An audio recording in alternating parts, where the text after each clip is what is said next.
Hi ಯಾವುದೇ ಒಂದು ಎಕ್ಸಾಮ್ನಲ್ಲಿ maths section ಇದ್ದರೆ ಅದರಲ್ಲಿ ಫ್ರಾಕ್ಷನ್ ಮೇಲೆ ಕೇಳ್ತಕ್ಕಂಥ ಒಂದು ಕ್ವಶನ್ಸ್ ಕಾಮನ್ ಆಗಿರುತ್ತೆ. ಹಾಗಾದರೆ ಈ ಒಂದು ಕ್ವಶನ್ ಯಾವ ರೀತಿ ಕೇಳಲಾಗಿದೆ ಅಂತ ನೋಡೋಣ ಬನ್ನಿ.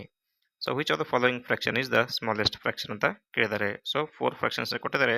ಸೊ ಅದ್ರ ಮೊದಲು ನಮಗೆ ಫ್ರಾಕ್ಷನ್ ಒಂದು ಕಾನ್ಸೆಪ್ಟ್ ಗೊತ್ತಿರಬೇಕಾಗುತ್ತೆ. ಸೊ ಒಂದು ಕಾನ್ಸೆಪ್ಟನ್ನು ತಿಳ್ಕೊಬೇಕಂದ್ರೆ ಆಲ್ರೆಡಿ ನಾನು ಫ್ರಾಕ್ಷನ್ ಮೇಲೆ ವಿಡಿಯೋಗಳನ್ನ ಕೊಟ್ಟಿದ್ದೀನಿ, ಅವುಗಳನ್ನ ವಾಚ್ ಮಾಡಿ ಕಾನ್ಸೆಪ್ಟನ್ನ ತಿಳ್ಕೊಬೋದು.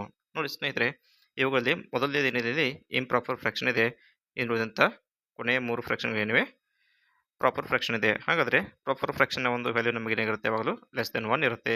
ಇಂಪ್ರಾಪರ್ ಫ್ರಾಕ್ಷನ್ ಒಂದು ವ್ಯಾಲ್ಯೂ ಏನಾಗಿರುತ್ತೆ, ಮೋರ್ ದೆನ್ 1 ಇರುತ್ತೆ. Therefore you have to eliminate this bigger one. ನಂತರ ನೋಡಿ, ಕೊಟ್ಟಂಥ 3 ಪ್ರಾಪರ್ ಫ್ರಾಕ್ಷನ್ಗಳಲ್ಲಿ ಇರುವಂಥ ಫ್ರಾಕ್ಷನ್ನ ನ್ಯೂಮರೇಟರ್ ಮತ್ತು ಡಿನಾಮಿನೇಟರ್ನಲ್ಲಿ ಇರ್ತಕ್ಕಂಥ ವ್ಯತ್ಯಾಸವನ್ನು ಮೊದಲಿಗೆ ನೋಡ್ಕೊಳ್ಬೇಕು. ನೋಡಿ ಇಲ್ಲಿ 7 ಮತ್ತು 9 ಇದೆ, ಅವುಗಳ ಡಿಫ್ರೆನ್ಸ್ ಎಷ್ಟಾಗುತ್ತೆ, 2. 4 ಮತ್ತು 5 ಇದೆ, ಅವುಗಳ ಡಿಫ್ರೆನ್ಸ್ ಎಷ್ಟಾಗುತ್ತೆ, 1. ಕೊನೆಯದಾಗಿ 5 ಮತ್ತು 7 ಇದೆ, ಅದರ ಡಿಫ್ರೆನ್ಸ್ ಎಷ್ಟಾಗುತ್ತೆ ನಮಗೆ, 2. ಹಾಗಾದರೆ ಈ ಡಿಫ್ರೆನ್ಸ್ನಲ್ಲಿ ಯಾವುದು ಸ್ಮಾಲರ್ ಒನ್ ಇರುತ್ತೋ ಆ ಒಂದು ಫ್ರಾಕ್ಷನ್ ವ್ಯಾಲ್ಯೂ ಏನಾಗಿರುತ್ತೆ, ಬಿಗ್ಗರ್ ಆಗಿರುತ್ತೆ. So you have to eliminate 4/5, ಯಾಕಂದರೆ ಡಿಫ್ರೆನ್ಸ್ ಕೇಳ 1 ಮಾತ್ರ ಇದೆ.